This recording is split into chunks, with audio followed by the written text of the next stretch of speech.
All right, guys, welcome back. Part 2 of To Kill a Shadow. This one, we're going to go into actual details of the book. As you know, in our first episodes, we do a review. We don't like to discuss any spoilers. So this one, we will discuss spoilers. So if you haven't read the book and you don't want to anything ruined, stop watching the video, come back later. If you don't give a shit, watch. So once again, To Kill a Shadow by Catherine Quinn. You can see what the cover looks like. So as you know, I liked the book. I gave it a 4 out of 5 stars. I thought it was great. Slow build, but once it got there, it got there. It went boom, boom, boom. It was nonstop. Really great. Let me pull up my notes, okay, from when I read the book. So I read the book the first week of the year. So it's been a little over 2 months since I read the book. I went through it actually pretty quick. So let me pull up my notes here. So if I can pull them all up, and all of a sudden my notes are not wanting to go. Okay. So the first thing that I wrote down as I was reading this was Kiara. With the way Catherine was describing Kiara and her personality, her looks, everything, I thought she was Raina. Like at the beginning of the book, I thought she was related to Raina, or it was a reincarnation of Raina, like or the some daughter way. of, or something. Yes, something like, or maybe she was the Raina when she became human, and she reincarnates after she lives a life, dies, and then is born again. Like I was like, I don't know, but I really thought she was Raina. And Well, and some of the Catherine, stuff that was happening, you're thinking, is that her doing that? Is it something that she's having control over? Is it? yes. It just, some stuff just didn't click in the beginning, where you're like, well, is she who she even thinks she is? Yeah. Like, Well, the fact that like she's small and petite. She's what, 5'2", 5'3", something like that. She's really petite little thing. And yet she could kick the ass of a grown man. She just whoops mhm. him. And you're like, okay, so she's been training, right? Now, but she's someone who's been trained to fight. She just whooped his ass. And you're like, wait, what? Like, okay. So I'm thinking this girl's got some like superpowers. I mean, she kind of does when she dove I into the mean, water to save the dude. I mean, she does to a certain extent. It's just not what you thought it was. You thought that it was like something of her own ability, not something that was given to her that can be removed. You thought it was something that was a part of her, and I think Yes. that's what why we kind of thought she was somebody else, when in reality it wasn't. It was just something that was like a placeholder for somebody else. Yeah. So for those who read it, so it's just, let's do a little recap. Raina was the sun goddess. She fell in love with a mortal man, gave him immortality, yada yada. He gets in his feels and he literally stabs her to take her immortality away, and shit doesn't go as planned, right? So obviously, so in the story, she becomes mortal and she lives a mortal life. She has kids and finds love again, has kids, whatever, and we assume dies of natural causes, right? Mhm. So we know that part because that's what she was told growing up, right? Now, whether she knew that was true or not, that's where a part of me was like, is she really Raina though? Like maybe it was like the whole like a phoenix, right? They die and they're reborn. Like I Right. thought maybe that was it. But clearly I was wrong. For those listening, sorry, Brit stepped away for a second. Now she's back. Kids, right? Minions. Minions. Minions. I know, right? um, so as the story progresses, and so it's interesting because every year they come and they pick these elites to take to the king to be trained as knights and stuff, or they call them elites, but basically they're knights. And it's always men. but they pick her when they see her fight off this guy who was attacking her brother, who Mhm. is more on the frail side. I believe he has asthma and stuff, and so he can't really They don't really fight. specify what his disease is necessarily or what exactly his issue is. I'm not really, I wish they kind of would have, what made him so weak. I mean, I don't know whether it's relevant to the story or not. Yeah, Maybe it doesn't matter, but maybe it does because it purely amplified her instinctual protective personality side, how she wanted to protect yeah, her family and her brother, and that's what kind of initiated her to become the fighter that she was because of that. So you're talking, this could all be matters of fate, right? She was placed in that circumstance to enhance those abilities and that personality in her to harness that power that was given to her. It's yeah. you kind of look at it in that aspect, and may be no particular special reason on what his Hey, situation Dad. was. Sure, if you want to put more on Yeah, there, but we need to know if we need to put more salt. That's the salt on there. we made jerky, so they're taste testing jerky. Yeah, we're gonna put Oh, the okay. next batch on. All right, listeners. Brett. Britt's dad last episode brought her homemade beer. This time he brought her homemade beef jerky. What is she gonna get next? My daughter brought me coffee. I don't know about Well, the there two you together, go. but whatever. Sean brought me a beverage, so I'm gonna refill my cup here soon. And Luna is outside meowing to come into the room, but I know if I let her in, there's gonna be kitty butthole on the screen because she likes to do that. But so yeah, so I thought the story how is great, like how she ends up going to this place. Basically, think of it like a boot camp, right? She's at this boot camp, everything. And I did like how she made friends. She's only female, right? So obviously she's uncomfortable showering, bathing with the men, as I think most women would be, especially when they're strange men. And so I liked the fact that like they tell her like, okay, you can bathe after dinner before bed, like no one's there. And that's when she meets Jude, who is like the big daddy knight, is what I'm gonna call him. And he has scars, everything. She thinks he's a lot older. He's actually like within 2 years of her age. Like he's not that much older. Like, but he's the one that picked her to go to this boot camp essentially. Mm-hmm. But she does make a group of friends and their dynamic is good. One of them, he's more meek and just kind of, I don't want to say he's a weak guy, but he's more like meek, like very quiet, shy. Like he like hangs around her. Like you would think he has like a little crush on her, like a little high school crush. Mm-hmm. But I hashtag, I'm mean, just, he almost like he treats her like, I like you because of who you are and the fact that you stick up for those who actually need it, and you aren't yeah. the typical broody asshole, basically. And that's how he portrays it, like, oh, super supportive, and you think, oh, here you go, great friend. Yeah.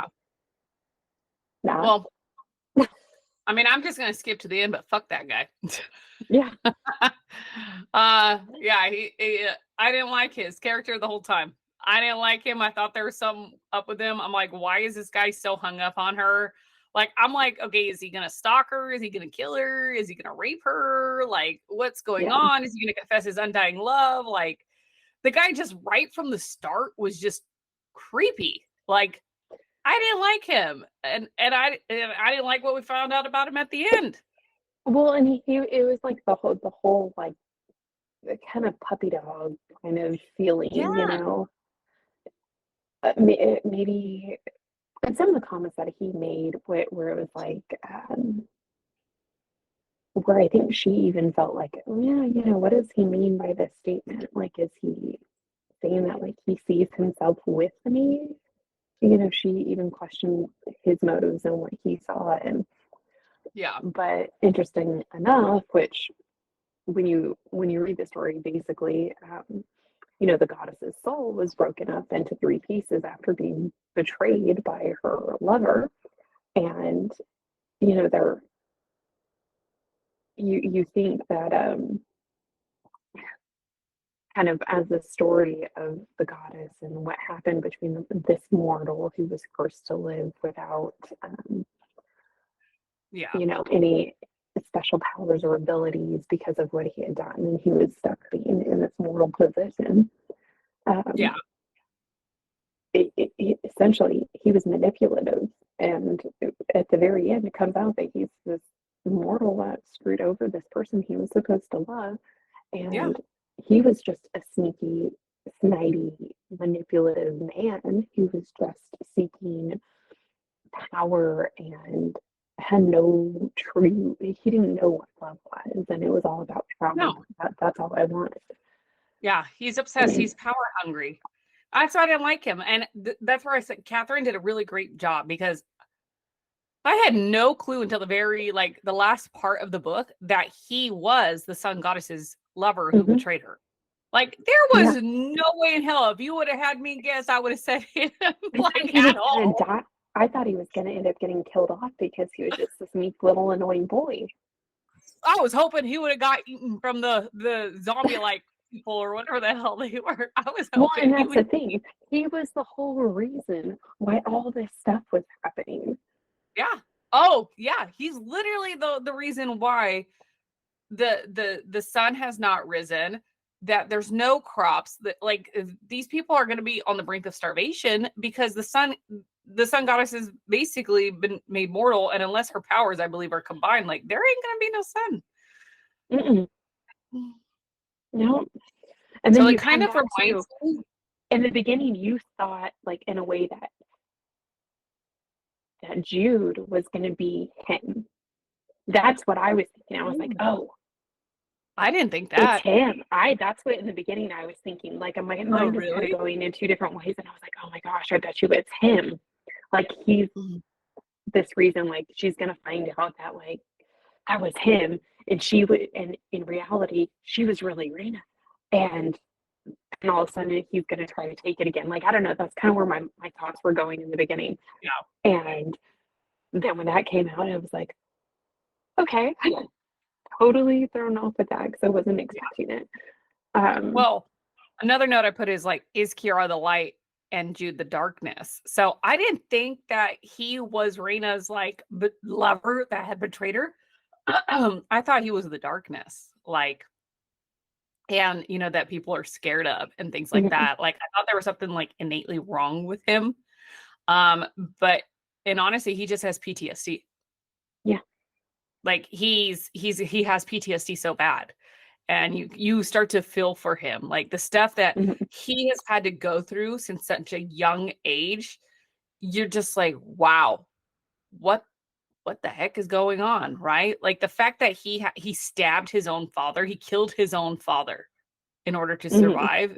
His father had no problem essentially beating him and torturing him. So when the king said, you either kill your father or I execute you both, no brainer. So I was like, so I thought, okay, he was 12 at the time, 10 or 12. And I'm like, yeah, okay, that's really hard for people to come back from. Right. So that's where I thought he was the darkness. But then a part of me was like, well, wait, is Kiara the darkness? Because, she wore the gloves because she had the black veins, because when she was young, she was attacked by a creature of the darkness.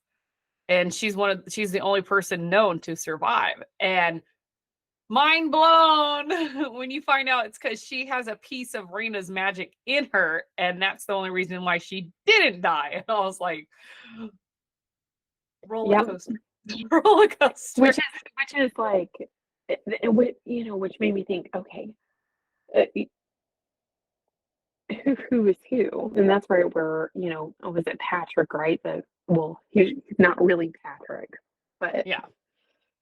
Well, that kind of leads to the guy that trained her uncle. It's not even her uncle, it's the god of war, the god who helped betray Raina to begin with, who realized he did a stupid thing. After he realized he done messed up. He messed up really bad. He thought that getting rid of Raina would solve all the problems, but really getting rid of Raina made everything 10 times worse. And He should have gotten rid of the man and not the guy. yeah, exactly. I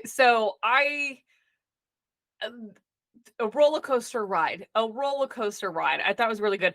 At first, though, when I first started reading it and then they went into this mist or whatever, it kind of reminded me of One Dark Window a little bit. And so I was like, all right, I'm getting vibes of One Dark Window. But then as you continue on, you're like, okay, it's not the same thing. No. It's not the same thing. It's just this is a certain area that, you know, these creatures live. Well, it's in all this psychological too. Like it manipulated each person differently on whatever their inner turmoil would be, whatever they connected with, and it psychologically So changed them. So with that being said, okay, so obviously, so we find out Jude is actually a descendant of Raina. So he's the descendant. He's got a part of Raina's magic. Now, he's still affected in this mist from this like gas or whatever it is. Now, Kiara is not. Like, and I find that interesting. And I think the only reason she's not affected in the mist is because she had been affected by a creature when she was 10. And she survived. So she's got that dark magic in her. So I think it doesn't affect her. Not only that, is she is a descendant of the priestess who was a priestess to the sun goddess. So her connection to the sun goddess was, you know, his family history wise was that her grandmother was the priestess to her. Yeah. I just thought I thought it was really good. I thought the twist at the end and then finding out the uncle was the god of war. Not her uncle. I was like, and it explains a lot why nobody else interacted with him. Nobody else knew him. It's not like he had a relationship. You never heard in the book that he came into town with her. Anybody ever saw her with her. It was always really private, which I always thought in the beginning it was a little weird. Like, yeah, why would her uncle Micah not be around the rest of his family to help his nephew who has these ailments? Why is he not protecting him? But he's over here training his niece. Point. It is just so weird. Well, that and you're like, you know, obviously Kiara's like, I didn't know my grandma had a brother, like, or you know, whatever. Yeah. And it wasn't until she was attacked and survived that's when her grandmother, the priestess, called upon him and things. And yeah, I just the little twists and turns I thought were amazing. You know, the zombie type people, those are people who, if they die in this mist area, they're basically brought back. They're basically zombies. And I thought that was interesting. It was a little nerve-wracking and sad reading the scene about the guy getting eaten from them, and he refuses to scream or show any fear. Like, he is stone cold. He's literally being eaten alive, and he just will not break. Like, he's gonna go down as tough as nails. And I thought that was really cool. But also really sad at the same time. So it all kind of turned out that, you know, Patrick kind of designed it that way to get rid of these people that had her back. And he manipulated all the scenarios that everybody was in to pull all these people that would protect her away. Yeah. But it still failed at the end. Yeah. Because Mofo died. I think he died, right? Yeah, he did. Yeah, he gone. Well, he did. Leaves the whole thing with the king. Remember, the king has such this invested interest in her, so he knows a lot more than what is let on to the kingdom and everything else, because he doesn't want things to change. Yeah. So, which leads us to the point: the only way to bring back the sun and lift this essentially nightmare is to put all three pieces of the Raina together. Well, two are in Jude, I believe, and then one is in Kiara. And the only way to get out of Kiara is to kill her, and the only way to get out of Jude is to kill him. And you have these two that have developed emotions for one another they've got the base foundation of a relationship, whether it's romantic or platonic, and they're not going to want to kill one another. And so Which is it's like, why she was going to do it and like, here, just take me herself. And then he yeah, couldn't do that. So he sent her away without knowing and, you know, had other people vow to protect her and everything else. But I guess what yeah, the question was coming next, is it going to be a predictable ending where it's like, you and I are one, whether the pieces are separate together or together, you and I are one. So now essentially we've brought it together for the sake of no gain to one another simply because we care. yeah, Right. So it's like, is it going to be predictable or is there going to be another little plot twist in it? yeah. That I'm looking forward to. I'm looking forward to. So I'm going to keep an eye out and see when the book comes out, because I thought it was really good. And I thought the twist, and I thought the very last thing you read is that he's sitting in front of his mother. He's going to his mother for help. Mm-hmm. And you know, obviously she's a descendant of Raina. So I want to Yeah. know more. I want to know how much she knows. I want to know how come she was not there for her son when he was being neglected and abused by his father. These are Mm-hmm. questions that I need answered from. So Well, they're the not, question is what was she man. preparing for his whole life? Because Yeah. his mother isn't who you thought she would have been. Mm-hmm. Yeah. Because Well, everybody thought she was like a nobody. yeah. Well, So, we'll find out. I'm very interested in finding out what it's going to be. So, mm-hmm. but yeah, so I don't have anything more else to say on the book. Besides, I No. thought it was great. Had a wonderful plot twist. Hashtag fuck Peter. Um, or Patrick, sorry, Patrick. I was like, wait a Um, minute, did I get his name wrong this entire time? no, well, hashtag screw Patrick. He could kick rocks. But yeah, no, I didn't like that dude. He annoyed me from the start, and now I know why. Mm-hmm. So, but yeah, so all right, y'all. Thank you for joining, listening. Leave comments below on what you thought. If you've read the book, if you have not, definitely check it out. I think it's worth the read. So, Yeah. Until uh, hopefully we'll give an update soon and we know when the book's coming out and we'll get to yeah. have a nice little follow-up. All right. Well, sounds good. All right, guys. Talk to you later. Bye. Bye.